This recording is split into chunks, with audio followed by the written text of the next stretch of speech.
Como um dos líderes mundiais de produção, o agronegócio brasileiro cada vez mais expande seus mercados. Como acelerar essa inserção global? Pauta então para Marcos Yankee, professor de agronegócio global do INSPER. Marcos, muito boa noite. Seja bem-vindo aqui ao nosso Agro em Foco TV Digital. Um prazer recebê-lo aqui. Boa noite, Renata. É um prazer estar com vocês e participar desse programa tão bacana aí que vocês estão fazendo. Bom, Marcos, a minha primeira questão justamente, inclusive foi tema aí de um debate importante em relação ao Congresso Direito do Agronegócio, onde foi discutido o investimento estrangeiro aqui para o agro brasileiro. Como é que tem sido feita essa pauta? Como é que está esse alinhamento? Qual que é a sua visão perante esse tema tão relevante aí para o desenvolvimento do país?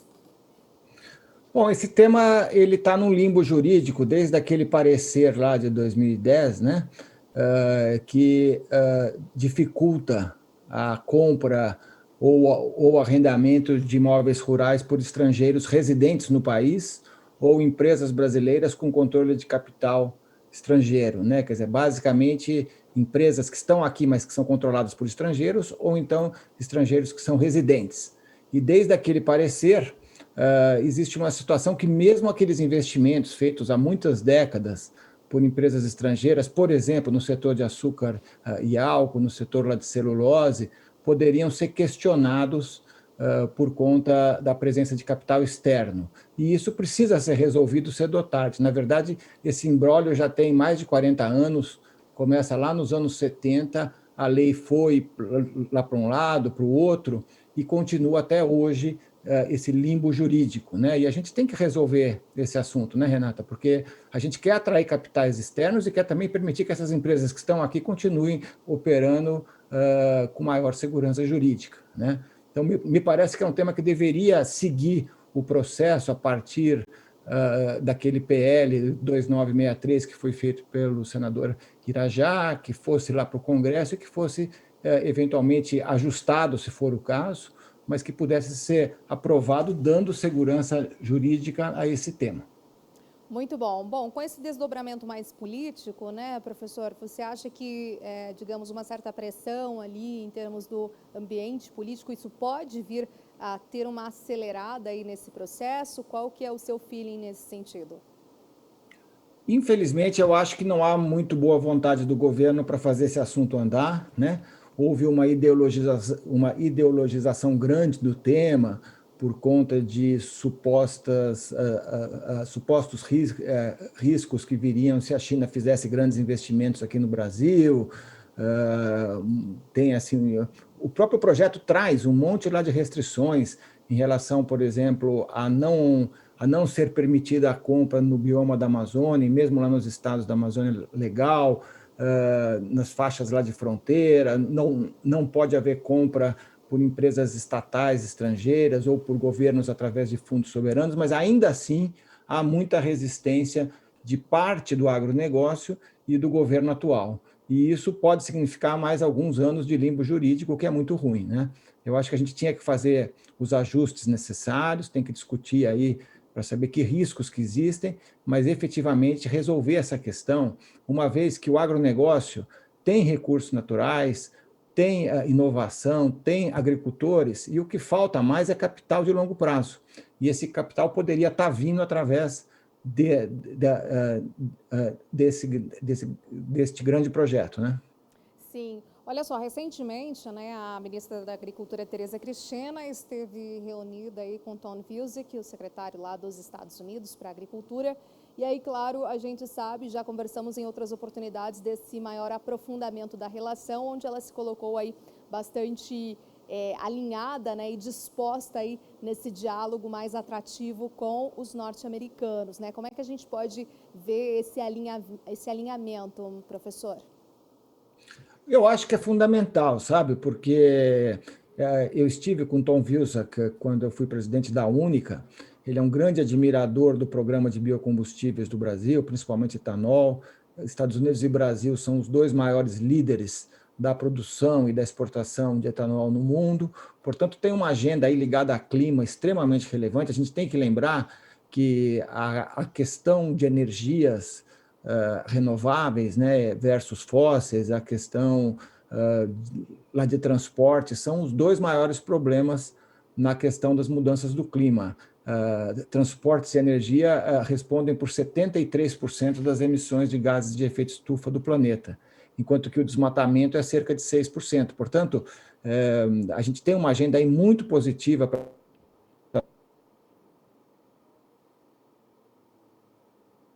áreas como a questão de inovação, por exemplo, a questão de um posicionamento comum em relação à segurança alimentar global, reduzindo subsídios e proteções no mundo.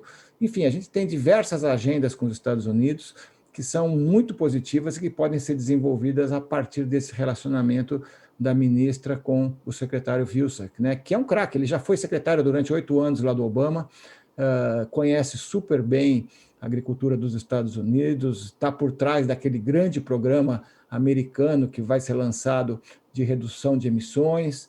Portanto, eu acho que tem uma agenda comum fantástica que precisa ser trabalhada, né? Incluindo a questão do protecionismo global, a retomada das negociações lá da OMC, a reforma da OMC, que é tão importante para a gente. Eu acho que tem aí diversos tópicos que realmente merecem ser trabalhados pelos dois ministros. Yankee, falando um pouquinho sobre a questão de política externa, né? Tivemos mudanças importantes, recentes, e aí como que você vê o posicionamento estratégico do Brasil, claro, para ampliar mais o agronegócio, o nosso setor? A gente sabe da nossa pujança, a ministra da Agricultura, Tereza Cristina, vem fazendo isso muito de maneira relevante, mas ali a gente tem um cargo bastante estratégico, né, que é de relações exteriores. E aí como é que fica esse posicionamento do Brasil? Olha, eu acho que além do tema de vacinas, né, que é super importante na questão da política externa nesse momento, né, o Brasil está bastante atrasado e precisa de vacinas, eu acho que tem dois temas do agro que vão ser bastante afetados positivamente, eu diria, com a seleção desse novo chanceler, né, eu vi lá o que ele falou lá na posse, acho que foi assim, bastante ponderado, ele traz o tema lá do desafio da gente fazer a lição de casa na questão lá do desmatamento e do uso da terra, e também de aprofundar o diálogo com os países no tema da sustentabilidade e das mudanças do clima que a gente acabou de falar. Eu acho que ele traz agora muito mais racionalidade a esse tema e, ao mesmo tempo, ele também se propõe a discutir as questões com a China, que são super importantes para a gente. A China já representa mais de um terço do que nós exportamos em agronegócio. Tem várias outras oportunidades na Ásia, além da China, como o sul da Ásia, o sudeste da Ásia, que são regiões que a gente tem aumentado as nossas exportações nesse ano lá de pandemia. Eu acho que realmente a gente vê aí uma volta ao trilho tradicional do Itamaraty nas relações internacionais, com menos ideologia, mais pragmatismo, mais foco em negócios e comércio. Acho que isso tudo virá a partir desse novo chanceler, né? Ao mesmo tempo, eu também acredito que existe aí toda uma perspectiva da gente avançar nas questões internacionais de maneira geral, e principalmente fazendo uma ligação mais forte com o Ministério da Agricultura, reforçando as estruturas de governo pelo mundo afora, e tratando aí desse desafio que o agronegócio tem. Em um momento, por exemplo, a gente vai ter agora, já no segundo semestre, aquele evento das Nações Unidas, que se chama Sistemas Alimentares, né, Food Systems, que é um debate sobre agricultura, alimentos, meio ambiente, saúde, né, e a nutrição, quer dizer, 5 temas-chave hoje que vão ser tratados conjuntamente e que, se a gente não tiver uma coordenação, uma liderança, né, a gente pode ser prejudicado por eventuais restrições que venham a ser criadas, seja na área lá de saúde animal, seja na área de saúde humana, seja na questão lá do meio ambiente. Então, me parece que esse chanceler significa uma volta ao trilho tradicional da política externa, e principalmente se houver alinhamento com o Ministério da Agricultura, muita coisa pode ser feita. A mesma coisa aconteceu lá nos Estados Unidos com a eleição de Biden, né, que é uma volta ao multilateralismo, volta ao diálogo, né? A questão lá da China, eu acho que é um tema que vai ser muito importante agora nesses próximos anos, como é que se lida com a China, o que pode, o que não pode fazer. Enfim, me parece que é muito positiva essa troca. Ela já vinha sendo pedida por alguns setores, e para o agronegócio isso é muito importante, porque o agronegócio representa mais de 50% das exportações brasileiras. Muito bom. Para a gente fechar aqui, qual que é a reflexão, então, que fica para o dia de hoje, Marcos? Olha, a reflexão é sempre a mesma. Eu acho que é mais organização, sabe, Renata? A gente no agronegócio, nós somos muito produtivos, muito competitivos, temos uma agricultura de alta sustentabilidade em função da produtividade que a gente consegue alcançar, de todas as medidas que a gente fez conservacionistas, como o próprio plantio direto, que nós somos campeões nessa área, a matriz energética limpa. O que a gente precisa é uma organização maior. Eu acho que o primeiro ponto é a gente resolver os problemas que a gente ainda tem, como o problema de regularização fundiária e ambiental, né? Ligado à redução do desmatamento, que precisa acontecer, porque ele é 98% ilegal, portanto é um problema nosso, não é um problema dos outros. E, obviamente, a gente estar mais presente pelo mundo afora, seja o governo, o setor privado, a partir de uma organização maior, de um diálogo com outros países, nesses temas-chave que eu acabei de mencionar, né? Muito bom, muito obrigada, professor Marcos Yancchi, professor de Agronegócio Global do INSPER. Até a próxima oportunidade. Tchau. Muito obrigado, Renata. Estou sempre à disposição de vocês e parabéns pelo programa. Obrigada, nós também.